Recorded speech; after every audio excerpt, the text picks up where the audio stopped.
জীবনের প্রত্যেক কটা পর্যায় না এক একভাবে সেই পর্যায়ের জন্য খুব সত্য, আর সেই সত্যটা স্বীকার করতে হয়।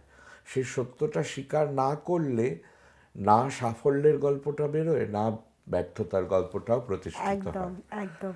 এই পুরুলিয়ার জন্য পাগল হয়েছিলাম, এই এত শুনেছি। তারপরে যখন বাসটা জয়পুরের দিকে এগোতে থাকলো আর রাস্তার দুধারের ওই পলাশ, তখন আমি বুঝলাম সত্যি সত্যি যে কি দেখে রামকিঙ্কর বেদ বলেছিলেন যে আকাশে আগুন লেগে গেছে। যেটা ল্যাট্রিন, সেখানে কোনো দরজা নেই। এবার ল্যাট্রিনের সামনে একটা বালতি রেখে যাওয়া হচ্ছে, তার মানে যে ওখানে লোক আছে, তোমরা কেউ ঢুকো না আছে। আমি সেই মুহূর্ত থেকে অনুভব করেছিলাম যে মাটির ওপর ওরা দাপিয়ে নাচছেন, সেই মাটি থেকে ওদের নাচ উদ্গত, এবং সেই মাটিকে সাড়া দিচ্ছে ওরা ওই নাচের মধ্যে দিয়ে। ওদের সমস্ত দেহের সমস্ত এনার্জি, পারফরমেন্স এনার্জি, সবটা দিয়ে ওরা ওই মাটির এনার্জির সাথে রেজোনেট করছেন। ছৌয়ের কিন্তু কোনো প্রামাণ্য গ্রন্থ এখনো লেখা হয়নি। গৌড়ীয়তে আছে, গৌড়ীয়তে ছৌয়ের কথা আছে, সেটার কথা বলছি না।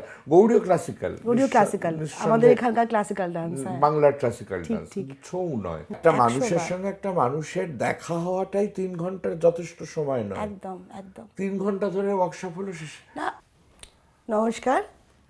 আজকের আট পৌরে আড্ডায় যার সাথে কথা বলবো বলে এসেছি, তিনি আমার তো বটেই, আমি নিশ্চিতভাবে জানি বাংলা থিয়েটারের অনেকের কাছেই আউট অফ সিলেবাস, এরকমই একজন মানুষ।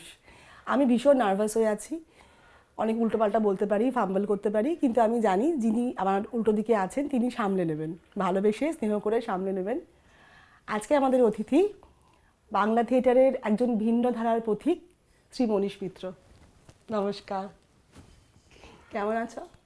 ঠিক আছে, আর প্রাণের কথা হবে, মনের কথা হবে, আট পৌড়ে তো একদম তাই একদম। কোনো সংকোচ নেই। তোমার নার্ভাস হওয়ার কোনো কারণ নেই। তোরও নেই। না, আমি খুব নার্ভাস আসলে। কি বলতো, তুমি যে ধরনের কাজ করো সে কাজটা এত আলাদা আমার থিয়েটার চর্চার থেকে, সেই জন্য আমি একটুখানি এক্সাইটেডও বটে এবং একটুখানি নার্ভাসও বটে প্রশ্নগুলো নিয়ে। প্রচুর হোমওয়ার্ক করেছি, জানি না কতখানি কাজে লাগবে। আচ্ছা, আমরা একটুখানি ছোটবেলা থেকে যাব, মানে তোমার ছোটবেলা, বাবা মা, বাড়ি, পড়াশোনা একটু বলো। ছোটবেলা মানে আমার থিয়েটারে আসাটা কিন্তু তার একটা পারিবারিক ভিত আছে। আচ্ছা মানে পারিবারিক একটা সূত্র আছে আমাদের। আমার জ্যাঠা গোপাল মিত্র নেভি লেফটেন্যান্ট ছিলেন। আচ্ছা তিনি পুজোর সময় কলকাতায় আসতেন দিল্লি থেকে একটা অ্যামেচার থিয়েটার করবেন বলে। আচ্ছা। আমার বাবা খুব দীর্ঘ সময় জীবনের একটা অফিস ক্লাবে থিয়েটার করেছেন, অভিনয় করেছেন। আর আমরা যখন বড় হচ্ছি তখন তো ওইগুলো ছিল যে ওই মায়ের শাড়ি টাঙিয়ে একটা অবাক জলপান করা বা ডাকঘর করার চেষ্টা একদম করা, একদম। 25শে বৈশাখে বা বিজয় পুজোর সময়, সম্মেলনীতে, হ্যাঁ পুজোর সময়, হ্যাঁ। সরস্বতী পুজোয়, যেগুলো এখন একদম বন্ধ হয়ে গেছে, তা সেই তার মধ্যে থেকে একটা ভিত তৈরি হচ্ছিল। আমার মনে হতো যে আমি আমি করব, মানে আমি সাজাবো ব্যাপারটা। আমার কখনো খুব মানে অনেক পরে অভিনয়ের আকাঙ্ক্ষা তৈরি হচ্ছে না, আমার মনে হতো যে না না, এটা ঠিক সাজানো হলো না। ও, তখন থেকে ডিরেক্টর। খুব ওস্তাদির সাথে ভাবতাম আমি সাজাবো। তুমি তো আর ক্লাস 3 বছর বয়স থেকে ডিরেকশনের কাজ শুরু হ্যাঁ, করেছো। সেটা একটা কেলেঙ্কারির কাণ্ড একটু আর বলো। কি। আমি সাউথ পয়েন্টের স্টুডেন্ট ছিলাম। তা সাউথ পয়েন্টের ইতিহাসে বোধহয় এরকম ঘটনা কখনো টিচারদের ফেস করতে হয়নি। আমি গিয়ে টিচার ইনচার্জ ছিলেন তখন মীরা আন্টিকে বললাম যে আমি একটা I want to do a play. তা উনি না প্লে টুকুই শুনেছিলেন, জাস্ট গো অ্যান্ড প্লে। মানে এটা ভালো। প্লে করবে তো। তারপরে যখন আমি বললাম তখন উনি অবাক হয়ে, মানে এই এরকম একটা প্রস্তাব যে আসতে পারে ওনার কাজ অবধি, এটাই উনি কখনো কল্পনা করতে পারেননি। তারপরে উনি খুব অবাক হয়ে বললেন, উইচ প্লে? তখন আমি বললাম যে এরকম অবাক জলপান। বললেন, উইথ হোম? তখন আমি বললাম, with my friends in the class. তখন উনি বললেন where will you do the rehearsals?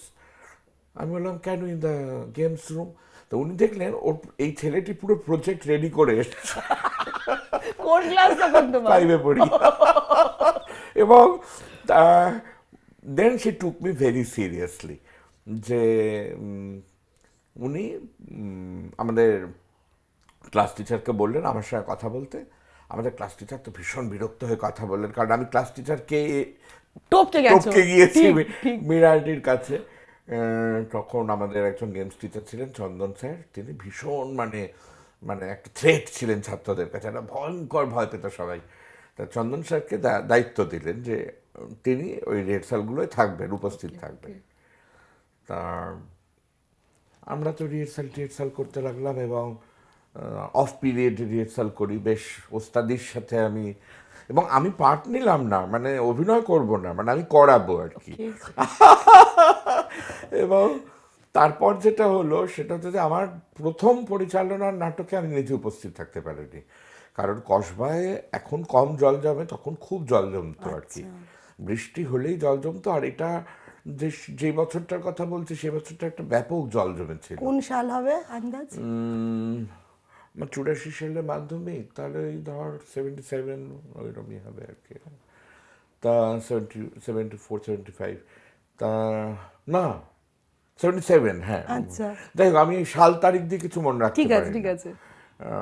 তখন সে এত জল জমলো বাড়িতে যে আমি সেদিন স্কুলে যেতে পারলাম না আর কি। এবং unfortunately the show was not repeated, মানে শোটা আর হয়নি আর কি। তুমি দেখতেই পেলে না? মানে আমি আমার ডিরেক্টেড নাটক কেমন হয়েছিল? সবাই বলে খুব ভালো হয়েছিল। আসলে ছোটরা যা করে তার একটা তো পিওরিটি থাকে, একদম, একদম। একটা স্পন্টিনিটি থাকে, সেইটার কারণে হয়তো খুব ভালো লেগেছিল সকলে। আর তোমার বাবা চাকরি করতেন? বাবা চাকরি করতেন। আর তারপরে যখন আরেকটু বড় হলাম তখন বাবার সাথে আমরা নাটক দেখতে যেতাম, মানে আমাদের খাবার টেবিলে থিয়েটার নিয়ে কথাবার্তা হতো আর কি। আচ্ছা। এই যে শ্যামবাজার পাড়ায় যে বোর্ড প্লে, সেই সব নাটক আমরা খুব দেখেছি আর কি। তোমরা বলতে তুমি, মা আর ভাই? মা, বাবা, ভাই, আমরা সবাই মিলে নাটক দেখতে যেতাম আর কি। নাটক দেখাটা আমাদের একটা ভীষণ আনন্দের বিষয় ছিল আর কি। এবং নাটক দেখে আসছি, রঙ্গনায় হয়তো গীতা দে অভিনীত কোনো নাটক দেখছি, দেখে সে খেতে খেতে শুনছি যে মেঘে ঢাকা তারা যখন মঞ্চে হতো তখন উনি অভিনয় করতেন, এবং তারপর সিনেমায় ঋত্বিক ঘটক ওর মায়ের চরিত্রটা করতে বললেন এবং উনি সম্মত হলেন। এইসব গল্প উনি শুনছি। নিতা করতেন তখন? হ্যাঁ, হ্যাঁ, ও, এটা জানতাম না। সাংঘাতিক একটা খবর। হ্যাঁ, সাংঘাতিক আর কি। মানে অভিনেত্রী নিজেও ওটা সম্মত হয়েছিলেন এবং ঋত্বিক ঘটক এটা ভাবতে পেরেছিলেন আর কি যে এটা হতে পারে। তো সেই সব গল্প শুনছি, তাতে করে একটা আগ্রহ তৈরি হতো। আর বাপির কলিগ ছিলেন ভবতোষ ব্যানার্জি, তিনি চারবাকে অভিনয় করতেন। তা তিনি চারবাকের নাটক, ওই জন্য আমরা অনেক সময় একাধিকবার দেখতে যেতাম আর কি। আচ্ছা। আর আমি গেলেও জীবন দেখেছি মানে খুব ছোট বয়সে, বুঝি না বুঝি আমাদের নিয়ে যাওয়া হতো আর কি। এবং একটা তো কোথাও রং লাগতোই, নিশ্চয়ই, কোথাও একটা রং লাগতোই। আর আমার না একটা খুব ওস্তাদি ছিল আর কি। আমি বা জানি না, তখন থেকেই হয়তো আমার মধ্যে একজন পরিচালক জন্মাচ্ছিল। আমি আমার অভিনয়ের থেকে বেশি মনে হতো এটাকে এইভাবে সাজালে বোধহয় ভালো হতো, এটাকে ওইভাবে করলে বোধহয় ভালো হতো। আর সবসময় মনে হতো খুব ওস্তাদি ছিল এ ব্যাপারে, খুব পাকামো ছিল, আমি এটা অনেক বেটার পারবো। এইটা কিন্তু চিহ্ন, এটা অনেকের কাছেই শুনেছি, ছোটবেলা থেকেই সে জানতো যে আমি ভালো পারবো। এই কনফিডেন্সটা খুব বোধহয় ম্যাটার করে ডিরেক্টরদের ক্ষেত্রে। কি কোথায় জানি, আমার মনে হয় ওটা ছেলে মানুষই ছিল আর কি। না না না, প্রায় সবাই এ কথা বলছে। আমি যখন অরুণ মুখোপাধ্যায় পরিচালিত নাটক দেখছি, আমি যখন বিভাস চক্রবর্তী পরিচালিত নাটক দেখছি, আমি যখন নীলকণ্ঠদার নাটক দেখছি, আমি যখন যোচন দস্তিদার পরিচালিত নাটক দেখছি, তখন তো আমি নাটক শিখছি। মানে আমি পরে আর এদের থিয়েটারটা করিনি আর কি, এরা যে থিয়েটারটা করেছেন আমি সেই থিয়েটার থেকে অনেক বড় একটা ডিপার্চার হয়ে গেছে আমার। কিন্তু এদের না দেখলে তো থিয়েটারেই আসতাম না। থিয়েটার সম্পর্কে প্রথম প্রত্যক্ষ জ্ঞান তো এরা, যে তাদের থেকেও ভালো পারবো এটা ভাবাটা বিনয়ের অভাব। না না না, আমি সেটা বলছি না। তুমি তো সায়েন্স নিয়ে পড়াশোনা করেছো বোধহয়। হ্যাঁ, আমি ফিজিক্স অনার্স নিয়ে ফিজিক্স পড়েছি কোন কলেজ? সেন্ট পলস কলেজে। সেন্ট পলসে করলে, তারপরে সেটা সেই সূত্রেই না, চাকরি একটা নাকি? বড় মিসহ্যাপ হয়েছিল আর কি, মানে আমার পার্ট 1 পরীক্ষার 7 দিন আগে, 17 দিন আগে, সরি, আমার একটা ম্যাসিভ অ্যাক্সিডেন্ট হয়। আচ্ছা। মানে আমি মাসির গাড়ি করে ফিরছিলাম, আমি সামনের সিটে বসেছিলাম গাড়িতে, একটা মিনি বাসের সঙ্গে হেড অন কলিশন হয় আমার স্ট্রিটে। বাপরে। এবং মানে যখন আমাকে গাড়ি থেকে উদ্ধার করে রাস্তায় শোয়ানো হয়েছে, তখন আমার ডান পাটা ছোট হয়ে গেছে, কারণ আমার শ্যাফট ফিমার ফ্র্যাকচার হয়েছিল, ফিমার 3 টুকরো হয়ে গিয়েছিল, আর এদিকে দাঁতগুলো ভেঙে গিয়েছিল, তার ফলে প্রচুর ব্লিডিং হচ্ছিল। আর রাস্তার লোকেদের এরকম ধারণা হয়েছিল যে যে আমি ব্লাড ভমিট করছি আর কি। তাই সবাই পাশ দিয়ে দেখে যে এটা বাঁচবে না, এটাকে নিয়ে বেশি মন দেওয়ার দরকার নেই, অন্য দিন দেখাচ্ছে। এবং তারপরে ক্যালকাটা মেডিকেল কলেজে নিয়ে যাওয়া হয়, সেখানে এক রাত্রিরে নরকবাস। তারপরে বন্ড দিয়ে আমাকে ওই রেপোজ নার্সিংহোম, ওইটা হচ্ছে ওই মিনার্ভার রাস্তায় মোড়ে ওখানে একটা নার্সিংহোম ছিল। না, রিপোজ না, ওটা হচ্ছে বেঙ্গল নার্সিংহোম, সরি ও স্যার। আচ্ছা। আর ডক্টর দিলীপ মিশ্র নামে একজন অর্থোপেডিক সার্জন ছিলেন, ঈশ্বর। তা তিনি অপারেশন করলেন এবং ফলে আমার একটা বছর লস হলো। এবং আমার বরাবরই লক্ষ্যটা ছিল যে আমি শিক্ষকতা করব, মানে আমার মনে হতো আমি পড়াবো, আচ্ছা। আমার বিষয় ফিজিক্স হবে এবং আমি পড়াবো। কিন্তু ওই অ্যাক্সিডেন্টে সব কিছু ঘেঁটে দিয়ে গিয়েছিল আর কি। আমার বেশ কিছু স্ট্রং সাইকোলজিক্যাল প্রবলেম তৈরি হলো, এবং সেটা আমি খুব বুঝতে পেরে বাড়ির লোকেদের সাহায্য না নিয়ে, তাদের পরামর্শ ছাড়াই নিজে গিয়ে সাইকিয়াট্রি ট্রিটমেন্টের চেষ্টা করেছে আর কি। তখন ন্যাশনাল মেডিকেল কলেজে psychiatry head of the department ছিলেন অমিত ব্যানার্জি, তার ছেলে শান্তনু ব্যানার্জি আমাদের ক্লাসমেট ছিল। তা সেই সূত্র ধরে গিয়ে আমি অমিত ব্যানার্জিকে বললাম যে আমার এরকম বই খাতা দেখলে নশিয়া হচ্ছে, এরকম কিছু কিছু বাজে সিমটমস তৈরি হয়েছিল, সাইকিয়াট্রিক ইস্যুস হয়ে গিয়েছিল। তখন উনি ওষুধ দেননি, কিন্তু কিছু সাহায্য করেছিলেন, যার ফলে পরের বার যখন পরীক্ষা দিলাম তখন আবার আর একটা মিসহ্যাপ হলো। সেটা হচ্ছে যে আমার কলেজে টপ করলাম, কিন্তু ম্যাথামেটিক্সে দেখালো ব্যাক। সেটা খুব মানে অদ্ভুত একটা ঘটনা, তাই কারণ তো। ফিজিক্স অনার্সের ছেলেরা জেনারেলি ম্যাথামেটিক্সে ব্যাক পায় না, কারণ ম্যাথামেটিক্সে পাসে যেটা করানো হয় সেটা আমাদের ম্যাথামেটিক্যাল ফিজিক্স বলে একটা পেপার থাকতো অনার্সে, তার অনেক অ্যাডভান্স কিছু আমরা অনার্সে করতাম আর কি। ডক্টর শাহজাহান আলী মোল্লা আমার অধ্যাপক ছিলেন, তিনি বিরাট ম্যাথমেটিশিয়ান ছিলেন, তিনি আইআইটি মডারেটর ছিলেন এবং অনেকগুলো ন্যাশনাল ও ইন্টারন্যাশনাল কংগ্রেস, ম্যাথমেটিক্স কংগ্রেসে চেয়ার করেছিলেন। ওনার লেখা বই অনার্সে এখনও পড়ানো হয়। তো ডক্টর মোল্লা ওই যিনি ম্যাথামেটিক্সে থার্ড পেপারে আমার 10 এসেছিল, তা সেই থার্ড পেপারের যিনি হেড এক্সামিনার, তার বাড়িতে গিয়ে আমার খাতাটা খুলে বার করেছিলেন। আচ্ছা। খুলে দেখা গিয়েছিল যে 8 আর 2 প্রথম দুটো পাতা কারেক্টেড হয়েছে, 10 নম্বর তো হয়েছে, বাকি পাতাগুলো কারেক্টেড নয়। My goodness. এবং তার জন্য তখন ওই আমাদের পার্ট 2টা আর কি পার্ট 1-এর রেজাল্টের বেরোনোর আগে শুরু হয়ে যেত। তখন আমাকে ডক্টর মোল্লা আমাদের প্রিন্সিপালের সঙ্গে কথা বলে বললেন যে ওকে পার্ট 2 ক্লাস করতে দিন, ও পার্ট 2-র জন্য তৈরি হতে থাকুক, আর এদিকে রিভিউ হোক। রিভিউতে যদি ওইটা নাম্বারটা বেড়ে চলে আসে তাহলে everything will be streamlined. Haidar Ali ছিলেন তখন রেজিস্ট্রার, কলকাতা ইউনিভার্সিটির রেজিস্ট্রার অফ এক্সামিনেশনস, নাকি রেজিস্ট্রার শুধু কন্ট্রোলার অফ এক্সামিনেশনস বা রেজিস্ট্রার, এরকম একটা পদে ছিলেন। স্যার হায়দার আলীকে নিচে পরিচিত ছিল বলে ডক্টর মোল্লা নিজে গিয়ে ফলো আপ করলেন, বাট নাথিং হ্যাপেন্ড আর কি। মানে রিভিউ করে মানে আমার পার্ট 2 দিয়ে দেওয়ার পরে রিভিউ রেজাল্ট এসেছিল, ওটা 10টা 8 হয়েছিল আর কি। এটাকে মানে যে করেছে সে বদমাইশি করলো আর কি, সে কিছু করে না, দেখলো রিভিউ তো না। অন্য লোকে করে, আসলে তখন সিস্টেমটাই এরকম ছিল আর কি। এখন তো তবু রিভিউ টিভিউগুলো হয়, তাড়াতাড়ি হয়ে যায়, ভুল হতেই পারে, এত লক্ষ এত কোটি ছেলে মেয়ে তাই নিয়ে তো। যে সিস্টেম চলে। কিন্তু আমার মনে হয় ভুলটা শুধরে নেওয়ার প্রক্রিয়াটা খুব ভালো হওয়া উচিত, 100 বার। তা না হলে অনেকের অনেক ক্ষতি হয়ে যায়। জানি না, আমার জন্য খুব ক্ষতি হয়েছিল বলা ভুল, আমার দিক পরিবর্তন হয়ে গিয়েছিল। তারপর তুমি ছেড়ে দিলে, ওটা নিয়ে আর পড়লে না। আর তো পড়ার অবকাশ নেই, আমি পোস্ট গ্রাজুয়েশনে চান্স পেলাম না। ঠিক তাই। তারপর তুমি থিয়েটার, তখন কি থিয়েটার নিয়ে ভাবলে যে এবার থিয়েটার করবো মনে হলো? ততদিনে আমার থিয়েটার কাজ শুরু হয়ে গেছে, মানে আমি পার্ট 1 পরীক্ষা দিতে দিতে দল খুলে ফেলেছি নিজে, মানে অর্ঘ নয়, অর্ঘ্যই অর্ঘ খুলে গেছে হ্যাঁ, পার্ট 1-এ? হ্যাঁ। কোন সালে অর্ঘ? এটা কত কত কত সালে, 86 89?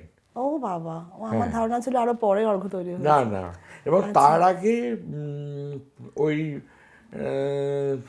গীতাদের নাতিকে আমি পড়াতাম, অর্ণব। আচ্ছা। তা গীতাদে একটা চিঠি লিখে দিলেন মনোজদাকে যে সুন্দরমে মনীষকে যুক্ত করুন। আচ্ছা, সেসব মজার গল্প। গেছিলে করেছিলে এই সুন্দরামের কাজ? সুন্দরমে আমার somehow মানে ভালো লাগেনি, আচ্ছা, মানে okay. আমি 3 দিন গিয়েছিলাম। আচ্ছা। তখন অলকানন্দার পুত্রকন্যা হচ্ছে। আমি অলকানন্দার পুত্রকন্যা 7 বার দেখেছি, সেটা আলাদা কথা, কিন্তু আমার অন দ্য হোল সুন্দরমকে আমার নিজের জায়গা, আমার নিজের কাজের জায়গা মনে বলে হয়নি, মনে মনে হয়নি আর হয়নি। কি। কিন্তু তুমি তো ধরো চাকরিও করতে একটা, হ্যাঁ, রেলে চাকরি করতে। না না, আমি একটা প্রাইভেট কোম্পানিতে চাকরি ও, করেছি। হ্যাঁ। আমি জিন্দাল গ্রুপ অফ ইন্ডাস্ট্রিজের মহারাষ্ট্র সিমলেস বলে একটা কোম্পানি আছে, সেই কোম্পানিতে মার্কেটিংয়ে চাকরি করেছি। আচ্ছা। আর তুমি যে বিদেশে গেছিলে পড়াশোনা করতে থিয়েটার নিয়ে, সেটা কোন সময়? সেটা ওই সাল তারিখ দিয়ে বলা খুব মুশকিল, সেটা একটা শর্ট কোর্সের জন্য ব্রিটিশ কাউন্সিল থেকে একটা স্কলারশিপ পেয়েছিলাম। দ্য ইউনিভার্সিটি অফ লন্ডনের আন্ডারে central school of speech and drama, CSSD, সেখানে একটা শেক্সপিয়ার কোর্স করেছিলাম। আচ্ছা। হ্যাঁ, কিন্তু আমার যেটা সুবিধা হয়েছিল, মানে যেটা আমি করতে পেরেছিলাম ওই কোর্সটা করার সময়, সেটা হচ্ছে না খেয়ে, আক্ষরিক অর্থে না খেয়ে, সারাদিনে হয়তো একটা স্যান্ডউইচ খেয়ে আমি প্রচুর নাটক দেখেছি। That was like an I opener. National থিয়েটারে রোজ নাটক দেখছি, টেমসের ধারে রোজ ঘোরাঘুরি করছি, গ্লোবের টিকিট পাচ্ছি কিনা, একটা ক্যান্সেল টিকিট, ওই যে ওদের শো শুরুর আগে একটা সস্তার টিকিট দেওয়া হয়, শুনেছি। সেই সস্তার টিকিট একটা পাচ্ছি কিনা না দেখছি। ওই সময় অনেকগুলো মেজর প্রোডাকশনস দেখেছি। ওই নাটক আমাকে সেভাবে কখনো খুব মোটিভেট করেনি, কিন্তু অবশ্যই আই ওপেনার ছিল আর কি। ডেফিনেটলি একটা বড় একটা এক্সপোজার হলো তো ওই সময়টা। তো তখন তারপরে তুমি কসবা অর্ঘর কাজ শুরু করলে। কসবা অর্ঘর, আচ্ছা, তুমি যে শাওলিদির কাছে কিছুদিন বোধহয় যুক্ত ছিলে, না, শাওলিদির আমি সাথে? শাওলিদিকে বলতাম যে আমি হচ্ছি একলব্য, একলব্য। আমি কোনোদিনও পঞ্চম বৈদিকে ছিলাম না। আচ্ছা। আর শাওলিদি খুব মজা করে বলতেন, আমি কিন্তু তোর কাছে কোনোদিনও বুড়ো আঙুল চাইবো না। So sweet. আচ্ছা, তো তুমি অর্ঘর প্রথম কাজ আমরা যা দেখেছি, জানি না তার আগে কিনা কিছু হয়েছিল কিনা, দক্ষিণ রায়ের পালা। না, সংকট। সংকট, ওটা আমরা দেখিনি। হ্যাঁ, সংকট প্রথম কাজ তোমার, হ্যাঁ, মানে সংকট। ডিরেক্টোরিয়াল না কাজ হিসেবে? তাও নয়, জানিস তো, আমি যখন অর্ঘ্য তৈরি করলাম তখন আমার কেমন একটা মনে হলো যে আমাকে পরিচালক হিসেবে সবাই মানবে না। আচ্ছা। তাই আমি একটা নাটক লেখালাম আমার এক বন্ধুকে দিয়ে, দেবাশিস পাল, ভগবান ভূত নামে। ওই যেমন বলা হয় না যে দেবী গল্পের আখ্যান রবীন্দ্রনাথ ঠাকুর দিয়েছিলেন, প্রভাত মুখোপাধ্যায় লিখেছিলেন, সেরকম হলো। দেবাশিস নাটকটা লিখে দিল। লিখে দেওয়ার পর আমরা একজনকে, আমাদের থেকে সিনিয়র একজনকে অনুরোধ করলাম যে সেই নাটকটা ডিরেক্ট করার জন্য। সেটা 11 ফেব্রুয়ারি নাটকটা রিহার্সাল শুরু হয়েছিল, এবং মানে 8 পৌড়ে শুরু বলতে যা বোঝায়, আক্ষরিক অর্থে 8 পৌড়ে শুরু। একটা মাদুর পেতে আমার ভাইয়ের কয়েকজন বন্ধুকে নিয়ে বসেছিলাম। তখন সীমাদি চলে এসে পিকচারে? ও আচ্ছা আচ্ছা, অনেক পরের গল্প। তো বসেছিলে? হ্যাঁ। তা সেইভাবেই আস্তে আস্তে আস্তে আস্তে ওটা 50 জনে মিলে নাটকটা অভিনীত হয়েছিল। আলটিমেটলি দ্য টিম এক্সপ্যান্ডেড, এবং তখন পরে কি তুমি না ডিরেক্টর হলে? ওই নাটকটা অভিনয় হয়ে যাওয়ার পরে, না ওই নাটকটার সাথে আরেকটা নাটক অভিনীত হলো, সেটা হচ্ছে একলা। সেটা আমার লেখা, আমার ডিরেকশন এবং আমার অভিনয়, একক অভিনয় আর কি। একসঙ্গে হলো দুটো নাটক? একসঙ্গে হলো। কোথায় প্রথমে হলো? একলা, যোগেশ মাইম যোগেশ একাডেমিতে। মাইমে, আচ্ছা আর সেটা হলো 5 সেপ্টেম্বর। আর ওইটাকে আমরা দলের জন্মদিন ধরি আর আচ্ছা। কি। হ্যাঁ, এবং 50 জন একটার হলে কি হয়, হাউসফুল হয়ে যেতে, তো বাড়ির লোকজনেরাই তো আসে অ্যামেচার কাজ দেখতে, তো বাড়ির লোকেরা খুব উৎসাহ নিয়ে আসেন দেখতে। হাউসফুল হলো। আর আমাদের আর বাড়ির লোকেরা আসলে জেনারেলি নেগেটিভ কিছু বলেন না আর কি। আমার মা বাবা ছাড়া আমার মাগু বলতো। আচ্ছা। যাই হোক, না, সেই তো যখন সিরিয়াস থিয়েটারে চলে এলাম তখন আমার বাবার সাথেও অনেক সিরিয়াস ডিসকাশন হতো, কিন্তু ওই রকম একটা প্রথম অ্যামেচার কাজে প্রশংসায় প্লাবিত হয়ে গেলাম। মানে প্লাবিত হওয়া বলতে যা বোঝায়, একদম প্লাবিত হয়ে গেলাম। তারপরে সেই নাটকটা দেখতে এসেছিলেন দীপেন সেন, মানে যিনি আর্ট ডিরেক্টর ছিলেন, আচ্ছা, আচ্ছা। Set designer. অপরাজিতা সেট দীপেনদার করা, আচ্ছা, বহুরূপীর আর্ট ডিরেক্টর ছিলেন। দায়বদ্ধ সেট দীপেনদার করা। ও আচ্ছা। তা দীপেনদা দেখতে এলেন। আর তখন তো আমরা ছোট ছোট সবাই কলেজে পড়ি। দীপেনদা বহুরূপী থেকে এসেছেন, মানে একজন ঈশ্বর এসেছেন, ঈশ্বরের একটা অংশ এসেছে বলে আমরা তার কাছে সমর্পণ করলাম সবটা নিয়ে। এবং দীপেনদা প্রায় 6 মাস আমাদের একটা দিকে নিয়ে যেতে চেষ্টা করলেন আর কি। একটা দিক দর্শনের চেষ্টা করছিলেন, দিক প্রদর্শনের চেষ্টা করছিলেন। কিন্তু সামহাউ দলটা, ওই যে 50 জন ছেলে মেয়ে জড়ো হয়েছিল, তারা তো কেউ মনীষ মিত্র ছাড়া আর তো তারা কেউই ভাবছিল না ভবিষ্যৎ জীবনে থিয়েটারটাই করবে। তাই তাদেরকে সংগঠিত করাটা ক্রমশ দীপেন সেনের পক্ষে কঠিন হয়ে উঠছিল। দীপেন সেন বুঝতেও পারছিলেন। আর দীপেন সেন আমাকে বারবার জোর দিচ্ছিলেন যে তুই নাটক লেখ, মানে তোর নাটক লেখাটাই মানে তোর কাজ, তোর হাতে ভালো নাটক পাবো, বাংলা থিয়েটার পাবে। কিন্তু ততদিনে আমার মধ্যেও একটা পরিচালক সত্তা তৈরি হয়ে গেছে। আমি ভাবছি নিজে নিজে কাজ করব। একটা সময় মানে কলহ অবশ্যম্ভাবী হলো। আর আমি তো একটু ঝগড়ুটে আছি, তুই জানিস। সে প্রসঙ্গে পরে আসছি। খুব ঝগড়াঝাটি করে সে অধ্যায়ের সমাপন হলো। তারপর আমি প্রায় আবার নতুন করে একটা শুরু করলাম। সংকট বলে একটা নাটক লিখলাম। সেটা স্টুডেন্ট পলিটিক্সদের নিয়ে নাটক একটা। সংকটটা তো ওই আগের নাটকটা সংকট ছিল না? ওটা ভগবান ভূত। ও ভগবান ভূত, সরি। ভগবান ভূত, এটা ভগবান ভূত আর 1 লাখ সাথে ছিল। আর এটা সংকট। এটা সংকট। সংকটটা মানে সেটাও 30-35টা ইয়াং ছেলে অভিনয় করতো। এবং নাটকটা শুরু হতো ক্যান্টিনে, একটা গান হচ্ছে, সবাই মিলে টেবিল বাজিয়ে গান করছে। Very youthful production. স্টুডেন্টদের পলিটিক্যাল ক্রাইসিস, পলিটিক্যাল ইডিওলজির ক্রাইসিস, এমনি মূল্যবোধের ক্রাইসিস নিয়ে নাটকটা লেখা হয়েছিল। আর সেই নাটকের নির্মাণে আমি প্রবলভাবে উষাদির দ্বারা প্রভাবিত ছিলাম। মানে তখন ওই রঙ্গকর্মী হোলি বলে একটা নাটক করে। তা হোলির একটা মানে স্ট্রং ইনফ্লুয়েন্স ছিল সংকটের গঠনের মধ্যে। আচ্ছা, উষাদির সঙ্গে তখন পরিচয় হয়েছে তোমার? না, মানে খুব আলগা পরিচয় আর কি। দেখেছো নাটকটা? দেখেছি নাটক, 2-1বার কথা হয়েছে। মানে উনিও খুব ভালোভাবে আমার চেনেন না, মানে তখন আমার কেউই চেনে না। কিন্তু জীবনের প্রত্যেক কটা পর্যায় না এক একভাবে সেই পর্যায়ের জন্য খুব সত্য। আর সেই সত্যটা স্বীকার করতে হয়। সেই সত্যটা স্বীকার না করলে না সাফল্যের গল্পটা বেরোয়, না ব্যর্থতার গল্পটাও প্রতিষ্ঠিত হয়। একদম। তাই আমার কাছে এটা সত্য যে আমি কিন্তু উষাদির দ্বারা প্রভাবিত ছিলাম, প্রবলভাবে ছিলাম আর কি। কারণ আমার মনে হতো এই ভারতবর্ষের মতন একটা গরিব দেশে এত সিম্পল একটা থিয়েটার, যেখানে অ্যাক্টার্সটাই সব, সেটার একটা তাৎপর্য আছে। সংকটের পর দক্ষিণ রায়ের পালা। দক্ষিণ রায়ের পালা নিয়ে আমি একটু বলি। আমরা তখন সদ্য চেতনাতে ঢুকেছি আর কি। তখন গন্তব্য হচ্ছে পাশাপাশি। হ্যাঁ। লাল দাদা গন্তব্য করছে এবং আমাদের স্যার তখন খুব নাটক দেখাতে নিয়ে যেতেন। এবার স্যার একদিন বললেন যে জল তোদের নিয়ে যাব, একটা নতুন দল কাজ করছে, খুব ভালো কাজ করেছে, দক্ষিণ রায়ের পালা, দেখতে নিয়ে যাবো। আমরা শিশির মঞ্চে দেখেছিলাম প্রথম, আচ্ছা। এবং আমাদের অসম্ভব ভালো লেগেছিল। আমার সেই ভালো লাগাটা এখনো মনে আছে, মানে কসবা অর্ঘ্য বললে আমার প্রথম দক্ষিণ রায়ের পালার কথা মনে হয়, সেটা হয়তো প্রথম দেখা বলে। এবং দক্ষিণ রায়ের পালা ভীষণ ভালো লাগলো। তারপর তোমার অনেকগুলো কাজ পরপর দেখেছি, মানে যে কটা হয়েছে সেই সময় রায়টে তখন সীমাদিকে পেলাম, আরও ওই চরিত্রটাতে প্রিসিলাতে আমার এখনো মনে আছে, সীমাদির ফুলের মতো একজন মানুষকে দেখলাম স্টেজে, খুব ভালো লেগেছিল। সীমাদি থিয়েটারে আসাটা খুব খুব ইন্টারেস্টিং। মানে আমাদের দলেরই দুটো ছেলে, আমি তো জানিসই তুই যে এই যৌথ যাপনে বিশ্বাস করি, তারা বিএসসি পরীক্ষা দেবে, তাদেরকে আমি পড়াতাম, রাত্রিবেলা পড়াতাম।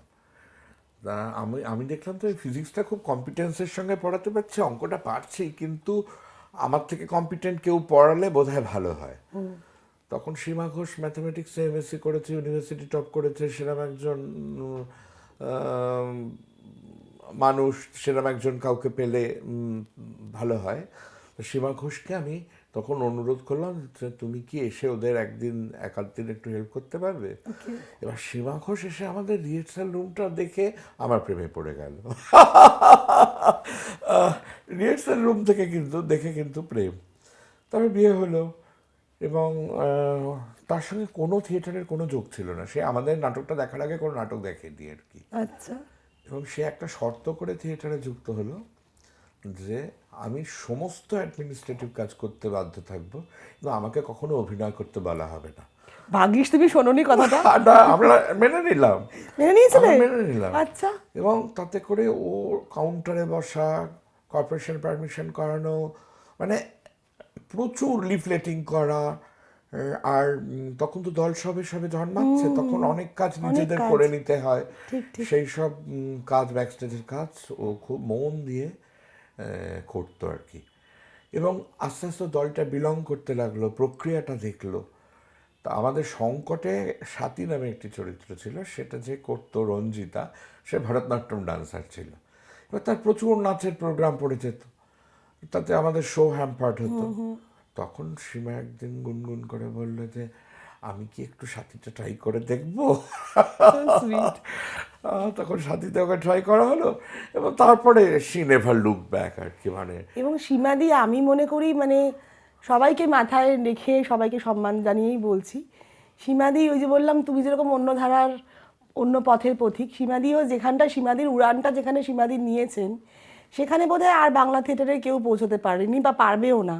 আমি সবাইকে মাথায় রেখেই উইথ ডিউ রেসপেক্ট কথাটা বললাম। আমি সীমাদি পাণ্ডবানী দেখেছি বা অন্যান্য পারফরমেন্স দেখেছি, আমি খুব সীমাদির ভক্ত। কতদিন বলা হয়নি সীমাদিকে সামনাসামনির কথাটা, খুব, কারণ ওই যে রায়টের যে ওই বাচ্চা একটা ইম্যাচিওর নতুন অভিনয় করতে এসছে, ফ্রেশ, এরকম ফ্রেশ লেগেছিল রেশমি সেনকেও, মানে রেশমিদিকেও যখন অনামনি অঙ্গনা করে, তো ওরকম একটা খুব দামি অভিনয়। হ্যাঁ, সেটা পরবর্তীকালে অনামনি অঙ্গনার সময় তো রেশমিদি একদম ফুলের মতো নতুন, আর সীমাদিকে ওরকম ভালো লেগেছিল। এবং পরবর্তীকালে সীমা রাইট নিয়ে খুব মানে অশান্তি হয়েছিল, খুব রাগারাগি হয়েছিল। কেন করবে না?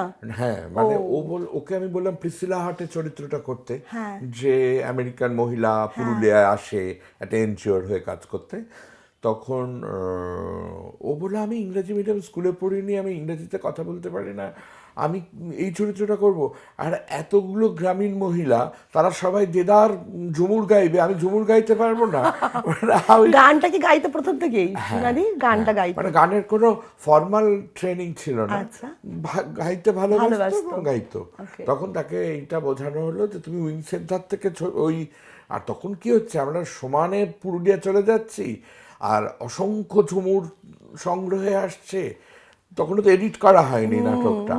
ফলে সেই সব সবাই মিলে গান গাইছে, মাদল বাজছে, প্রচুর মাদল কেনা হয়েছে, ধামসা বাজছে, আর ও দেখছে যে ও সেখানে বহিরাগত, প্রিসিলা হার্ট।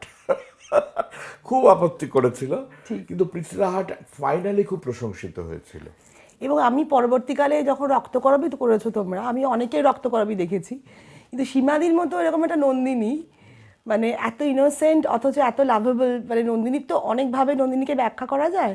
সীমাদির নন্দিনীটা আমার ভীষণ মনে আছে, যেরকম মনে আছে পথসেনাতে যে নন্দিনী করতো, অন্যরকম করতো, নাম ভুলে গেছি, অনেকেরই দেখেছি, তো সীমাদীপটা খুব মনে আছে। এটা না বহুরূপীর অনেক পুরনো মানুষজন কিন্তু বলেছিলেন আর কি। আচ্ছা, মানে এত সিম্পল, এত সহজে বলছে কথাগুলো, কোনো মানে ভার নেই আর কি, খুব ভালো লেগেছিল আমার। তা আমি বলছি মনীষদা, এই ধরো দক্ষিণ রায় পালা থেকে আজকে তোমার শেষ প্রোডাকশন বোধহয় মেদেয়া, কি তারপরেও কিছু করেছো? আমি না, আমি মেদেয়াই, মেদেয়াই শেষ শেষ কাজ এখনো পর্যন্ত। এটা একটা বিশাল লম্বা ভয়ঙ্কর জার্নি। কেন ভয়ঙ্কর বলছি, মানে তুমি দক্ষিণ রায় পালার সময় তুমি তখনও প্রসেনিয়ামের ফরম্যাটেই কাজ করছো, যদিও তখনও তোমার মধ্যে ওই ফোক, ওই যে ওরিয়েন্টেশনগুলো আস্তে আস্তে আস্তে শুরু করে দিয়েছে। তো সেখান থেকে শুরু করে আস্তে আস্তে তুমি মেঘনাদ বধ করছো, নামগুলো বলে আর শেষ করতে পারবো না। ফাইনালি উরুভঙ্গম মানে তারপর তোমার ম্যাকবেথ কাব্য হয়ে এখনও তুমি যেভাবে একদম অল্টারনেটিভভাবেই, সদর্থে অল্টারনেটিভভাবে তুমি কাজ করে যাচ্ছ। এই যে লম্বা একটা চলার রাস্তা, এটা আমি শুনবো ডিটেলে। এবং তার আগে তুমি আমাকে বলো, আমি শুনেছি তুমি বলো যে গ্রোটোস্কি নাকি তুমি তার গ্রোটোস্কির ভাব শিষ্য। এইটা কিভাবে হলো, এবং গ্রোটোস্কি এবং ভারতীয় থিয়েটারের অন্যান্য দিকপাল, এটা একটা অদ্ভুত, মানে এটা আর কে করেছে কলকাতায় এত ডিটেলে তোমার মতো করে? তো এটা আমাকে একটুখানি বলো, মানে কিভাবে হলো তোমার এই চেঞ্জগুলো, বিভিন্ন পর্যায়গুলো।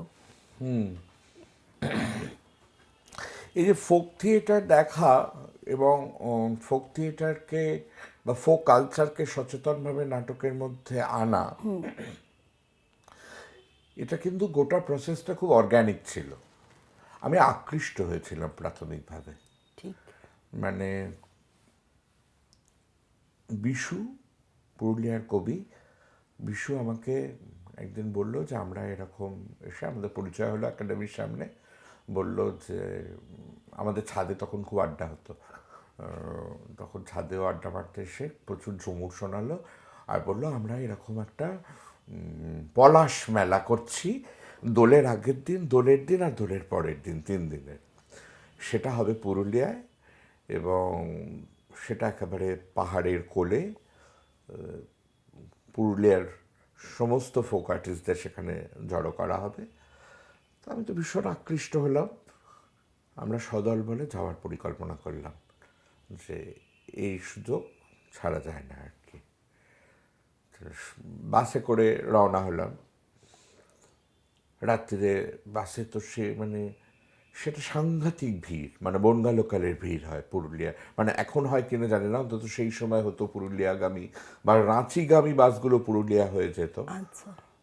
সেটাতে তা সারা রাত ধরে ওই রকম একটা জার্নি। তারপরে সকালবেলা একটু যখন আচ্ছন্ন হয়ে পড়েছি তখন পুরুলিয়া পুরুলিয়া পুরুলিয়া পুরুলিয়া হচ্ছে। ভাবলাম আমি পুরুলিয়া এসে গেছি। রামকিঙ্কর বেচের সেই বর্ণনা যে আকাশে আগুন লেগে গেছে, পলাশ দেখে বলেছিলেন গুরুদেবকে এসে। তা আমি বেরিয়ে জানলা দিয়ে মুখ বার করে দেখলাম একটা নোংরা বাস স্টপেজ, ঘিঞ্জি একটা শহর, তার মধ্যে আমাদের বাসটা দাঁড়িয়ে আছে। আমি তো খুব দুঃখ পেলাম যে এই পুরুলিয়ার জন্য পাগল হয়েছিলাম, এই এত শুনেছি। তারপরে যখন বাসটা জয়পুরের দিকে এগোতে থাকলো আর রাস্তার দুধারের ওই পলাশ, তখন আমি বুঝলাম সত্যি সত্যি যে কি দেখে রামকিঙ্কর বেশ বলেছিলেন যে আকাশে আগুন লেগে গেছে। এবং আমরা যখন নামলাম তখন দুজন, ওরা বললো কালকে রাত্রিরে আমরা একটু পলাশ ভিজিয়েছিলাম, সেই রং দেব, এবং সেই রং ওরা আমাদের গায়ে লাগালো। আমাদের একটা ভাঙা স্কুল বাড়িতে থাকার ব্যবস্থা হলো এবং সেখানে তো সেই বাড়িটা আসলে অনেকজন হনুমানের থাকার জায়গা আর কি। ঠিকই তো জায়গা গেছিল তোমরা। আমরা বহিরাগতর মতন সেখানে গেলাম এবং তারা সমস্ত জায়গায় নজর রাখছে। যেটা ল্যাট্রিন, সেখানে কোনো দরজা নেই। এবার ল্যাট্রিনের সামনে একটা বালতি রেখে যাওয়া হচ্ছে, তার মানে যে ওখানে লোক আছে, তোমরা কেউ ঢুকো না। এখন ওই হনুমান সেটা বুঝতো না, না, বালতির ইঙ্গিত তো হনুমান কি করে বুঝবে? তাই তো। সে আমি যখন বসেছি তখন দেখলাম একটি বসে আছে সামনে এসে। আমি ডাকবো না চিৎকার করবো না কাঁদবো, তো সেই সব পেরিয়ে যখন মাঠে মেলা প্রাঙ্গণে গেলাম তখন দুপুরের রোদ্দুরে গনগন করছে আঁচ, মাটি ফেটে যাচ্ছে, বোধহয় সেদিন 50 ডিগ্রি সেলসিয়াস টেম্পারেচার। তার মধ্যে ওরা বললেন যে কালকে রাত্রে একটা ছৌ হয়ে গেছে, সেটা আমরা এখন রিপিট করব, যারা আজ সকালে এসেছেন তাদের জন্য। যাদের ছৌ শুরু হলো, আর সেই ছৌ দেখে একটা সময় আমি অঝরে কাঁদতে আরম্ভ করলাম, মানে আক্ষরিক অর্থে কাঁদতে আরম্ভ করলাম। সীমা বসেছিল, সীমার হাতটা চেপে ধরে বললাম, জুনু দেখো, আমার না কোনো নিজস্ব থিয়েটার নেই। এই লোকগুলো, এই সাধারণ গ্রামীণ মানুষগুলোর কিন্তু একটা নিজস্ব থিয়েটার আছে। আমি সেই মুহূর্ত থেকে অনুভব করেছিলাম যে মাটির ওপর ওরা দাপিয়ে নাচছেন, সেই মাটি থেকে ওদের নাচ উদ্গত, এবং সেই মাটিকে সাড়া দিচ্ছে ওরা ওই নাচের মধ্যে দিয়ে। ওদের সমস্ত দেহের সমস্ত এনার্জি, পারফরমেন্স এনার্জি, সবটা দিয়ে ওরা ওই মাটির এনার্জির সাথে রেজোনেট করছেন। এবং তারপরে তার অ্যাস্থেটিক্স, আমি মানে সাংঘাতিক প্লাবিত হলাম। তারপরে একটা দীর্ঘ সময় মেলাটা তো যেরকম হোক একটু ঝুমুর গান দেখা, নাচ দেখা। দাঁড় নাচ বলে একটা নাচ আছে যেটা অনেক মানুষ জানেন না। সেটা হচ্ছে একজন রসিক থাকে, সে মাদল বাজিয়ে গান করে এবং ছেলেরা মেয়ে সেজে নাচে। আচ্ছা, মানে মানে আলকাপেও তো হয় এরকম, হ্যাঁ, শুনেছি। আলকাপে একজন ছোকরি থাকে, একজন- এখানে পুরো টিমটাই ও। মানে ছেলেরা মেয়ে সেজে করে। আচ্ছা। এবং আমি দেখেছি, ওই মেলাতেই দেখেছি যে গ্রামের লোকেরা সেই নাচটা এত শরীর সর্বস্ব নাচ, এবং ছেলেগুলো এমনভাবে মেয়ে হয়ে যেত, ট্রান্সফর্মড হতো, যে গ্রামের লোকেরা তারা জানে যে এগুলো সব কটা ছেলে, তবু তারা পয়সা নিয়ে হায়ার করতে চাইতো, টাকা নিয়ে আসতো মানে তাদের ভাড়া করার জন্য। মানে কি লেভেলের ট্রান্সফরমেশন তুই তাই ভেবে তো। দেখ আর কি। তো সেই সব দেখলাম কিন্তু থাকতে পারলাম না কলকাতায়, সেই আবার একটা টিম নিয়ে ফিরে গেলাম আর কি। এবং বিশু খুব সাহায্য করলো আমাদেরকে। আমরা বারবার পুরুলিয়া যেতে থাকলাম। অমূল্য কুমার, শাহবাত মাহাতো, বদন খুড়া এইভাবে কোলের মধ্যে মাদলটা নিয়ে বাজাতেন। সিন্ধুবেলার কাছেও তো তোমরা গেছো। সিন্ধুবালা দেবীর কাছে একদম গিয়েছি। সিন্ধুবেলার কাছে, হ্যাঁ। সিন্ধুবালা দেবীর কাছে মাঝরাত্রে যখন গিয়েছি, ভারতবর্ষের সঙ্গীত যাদের দিয়ে চিহ্নিত হয় তাদের মধ্যে একজন মানুষ ছিলেন সিন্ধুবালা তাই দেবী। বিখ্যাত নাচনি তো, ওনাকে তো- বিখ্যাত নাচনি। সে ওই ডিসেম্বর মাসে পুরুলিয়ার ঠান্ডায় আকাশের নিচে একটা খাটিয়ায় শুয়ে আছেন, প্রচণ্ড মদ খেয়েছেন এবং মানে সাংঘাতিক কাশছেন, মানে পুরো লাংটা কনজেস্টেড বোঝা যাচ্ছে আর কি, এত কাশি। আর বিশু একটা সিগারেট ধরে দিল, সেটা উনি এইভাবে ধরলেন আর কি সিগারেটটা। সেসব কেতি কেতি আলাদা। আলাদা আর কি। তো সিন্ধুবালা দেবীকে বিশু জিজ্ঞাসা করলো যে তুমি এত ঠান্ডায় এত অসুস্থ এরকম বাইরে শুয়ে আছো, তা উনি বললেন যে সারা জীবনটা আকাশের নিচে কাটাই দিলি নাচে গায়ে বাপু, এখন আর ঘরের মধ্যে দম আটকাই আছে, এখন আর ঘরের ভেতর শুতে পারি না আর কি। তা ওই যে ওনার যে লিবারেশন হয়েছে সোলের, সেইটা আর ঘরের ভেতরে গেলে ওনার ক্লস্ট্রোফোবিয়া হয় আর কি। বিশুরা পরে একটা নাট্যোৎসব করেছিল, যেখানে অর্ঘের নাটকগুলোই শুধু হয়েছিল। বিশু বলতে তুমি কার কথা বলছো? একটু পুরো নামটা বলো, আমি বুঝতে পারছি না। বিশ্বনাথ, ওর পদবিটা আমি ভুলে গেছি। আচ্ছা, উনি কি পুরুলিয়ারই মানুষ? হ্যাঁ, হ্যাঁ। আচ্ছা আচ্ছা। তো ফেস্টিভ্যাল করলেন উনি অর্ঘ্য নাটক হ্যাঁ, নিয়ে সব গিয়ে। কটা অর্ঘের নাটক নিয়ে একটা স্কুল বাড়িতে প্যান্ডেল খাটিয়ে, এবং আমরা ওই স্কুল বাড়ির মেঝেতেই খড় পেতে শুতাম আর কি। আচ্ছা। তখন আমরা একটাই শর্ত দিয়েছিলাম ওদেরকে, আমরা কোনো টাকা নিইনি, তখন আমাদের রাইট নির্মিত হচ্ছে। আচ্ছা ওদেরকে বলেছিলাম যে ধামসা, মাদল আর মুখোশগুলো ওরা দেবে আমাদের। আচ্ছা। মানে বার্টার হয়েছিল, প্রপার বার্টার। এবং আমরা একটাই কন্ডিশন দিয়েছিলাম যে আমাদের ফেস্টিভ্যালের শুরুর দিন সিন্ধুবালা দেবীকে সম্বর্ধনা দেওয়া হবে। সিন্ধুবালা দেবী আর অমূল্য কুমার, অমূল্য কাকা আমাদের, তিনি ঝুমুরিয়া। অমূল্য কাকার সঙ্গে আমাদের আজও খুব গভীর যোগাযোগ, নিয়মিত ফোন করেন, আমরাও ফোন করি। মানে দরবারি সব ঝুমুর ওনার সংগ্রহে রয়েছে, এবং উনি সারা রাত খাতা না দেখে গান গেয়ে যেতে পারেন এই বয়সেও। কত বয়স হবে এখন? 86-83 হবে। বাপরে। তো এই যে প্রভাবগুলো আমি বলছি, এইটা তোমার বাংলা থিয়েটারের যে প্রফেশনাল এই প্রসেডিয়াম থিয়েটারের যে স্ট্রাকচার, তার যে প্রভাব, তার থেকে এটা তোমার কাছে স্ট্রংলি তোমার কাছে এলো, হ্যাঁ, তাই তো? মানে যত আমি ফোক থিয়েটারের কাছে যেতে থাকলাম, যত আমি লোকজীবনের কাছে যেতে থাকলাম, ঠিক তাই। তখন দেখলাম যে এত বিমূর্ত অথচ এত অ্যাস্থেটিক্যালি রিচ আর্ট ফর্ম আমার মাটিতে, আমার দেশের সর্ব জায়গায় ছড়িয়ে রয়েছে। এত কালারফুল একটা মাটিতে আমি বিলং করি। আমার খুব এটা নিয়ে কখনো কখনো একটু হতাশই লাগে যে কেন আমাদের থিয়েটারের লোকেরা এই রঙগুলোর খোঁজ রাখেন না। তাহলে তাহলে যদি রাখতেন গোড়া থেকেই, তাহলে হয়তো আমাদের বাংলা থিয়েটারের চেহারাটাও অনেক অন্যরকম হতো। এটা আসলে আমাদের ওই কি বলবো, বিদেশ থেকে আসা ফরম্যাট সবটা মিলিয়ে কিছুতেই হলো না, হ্যাঁ, এটা না? কিন্তু পোস্ট কলোনিয়াল থিয়েটারের তো মুক্তি হতে পারতো রবীন্দ্রনাথকে অনুসরণ ঠিক করলে, তাই। জয়দেবকে অনুসরণ করলে, একদম। চৈতন্যকে অনুসরণ সেটা করলে। হলো না। সেটা নাচের লোকেরা করেছে অনেকটা, কিন্তু কিন্তু theatre-এর অদ্ভুত লোকেরা ভাবে করেনি। দেখো, মানে আমি অরুণ স্যারের কথা বলতে পারি, ওই যে একটা লোকজ যে ফরম্যাটটা, যাত্রা বলো, এসেছে কিন্তু বারবার করে, কিন্তু ওটা স্থায়ী হয়নি, মানে ওখানেই স্থায়ী হয়ে যায়নি। এটা হতেই পারে তারা বিভিন্ন রকম এক্সপেরিমেন্ট করতে চেয়েছেন সেটা নিয়ে, কিন্তু এই প্রসঙ্গেই বলার যে তুমি ধরো এখানেই তো আটকে রইলে না, যে এমন নয় যে এই যে তোমার একটা ইন্টারভিউতে শুনছিলাম ফোক থিয়েটার এবং ট্র্যাডিশনাল থিয়েটার এই দুটো আমাদের গুলিয়ে যায়, দুটোর মধ্যে তফাৎটা নিয়ে তুমি একটু বলো আমাকে।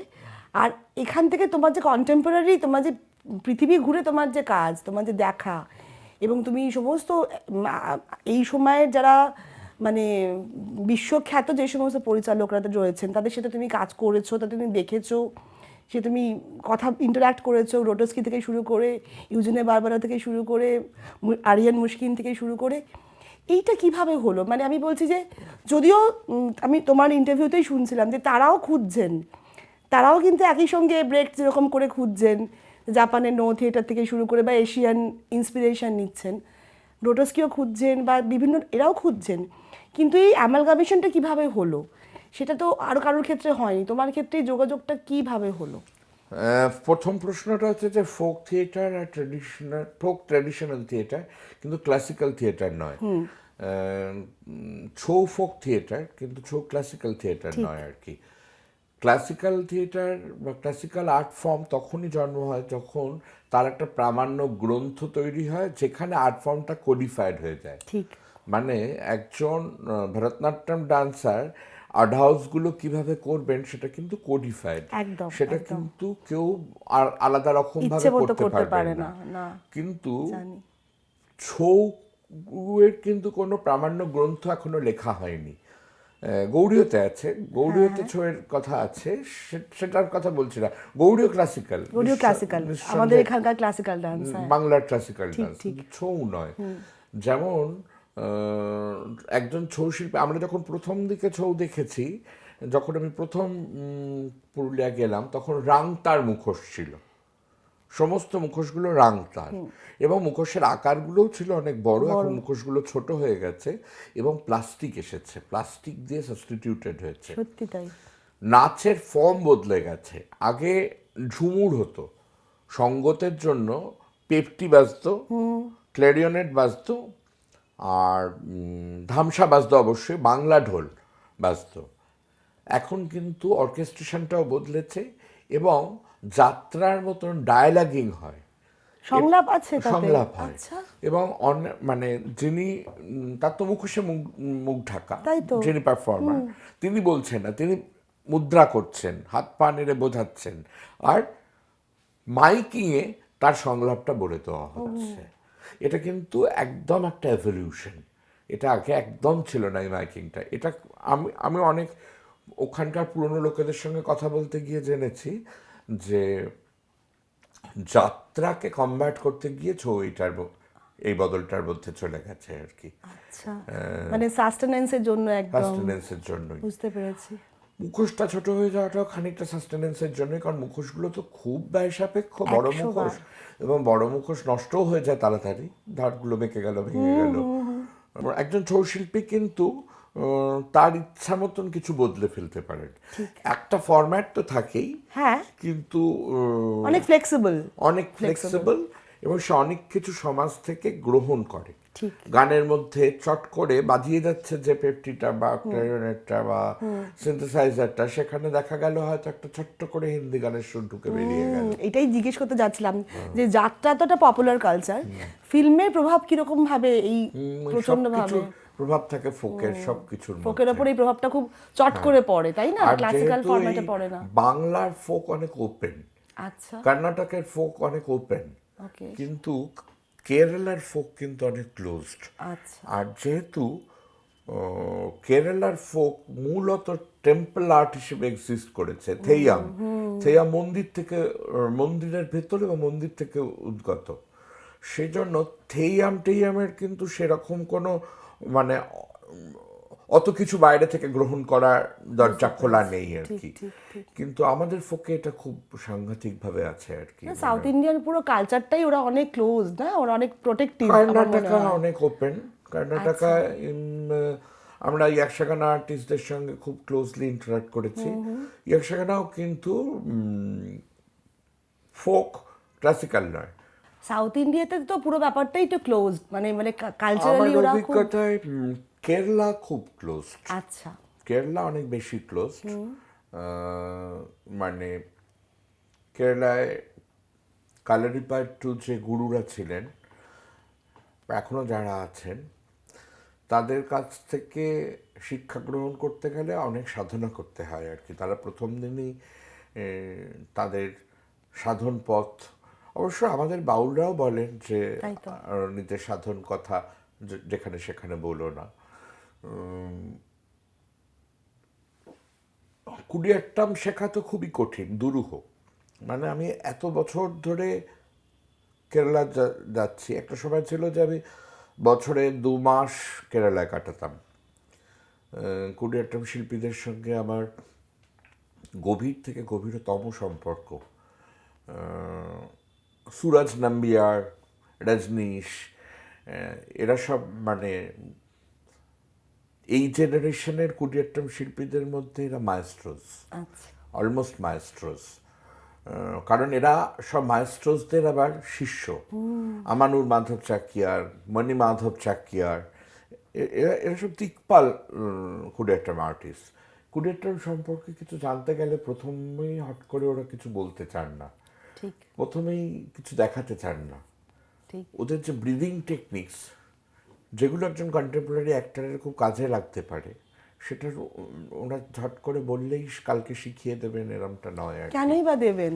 মানে এটা তো ব্যাপারটা এরকম নয় যে ফাস্ট ফুডের মতো নিয়ে এলাম। এটা একটা শুরু হয়েছে কিন্তু আমাদের, মানে এই কালচারটা ধরো একটুখানি ফোক শিখে নিলাম, একটুখানি কালারে পাত্র শিখে নিলাম, শিখে কিছু একটা করে দিলাম, মানে সুপারফিশিয়ালি কিছু একটা করে দিলাম, এরকম প্রচুর থিয়েটারে হয়, সেটা তুমিও নিশ্চয়ই জানো। তুই এমন সব বিষয় ধরিয়ে দিচ্ছিস যেগুলো আমার ভীষণ ভেতরের একটা কথা বেরিয়ে আসে এই এই এর কনটেক্সটে।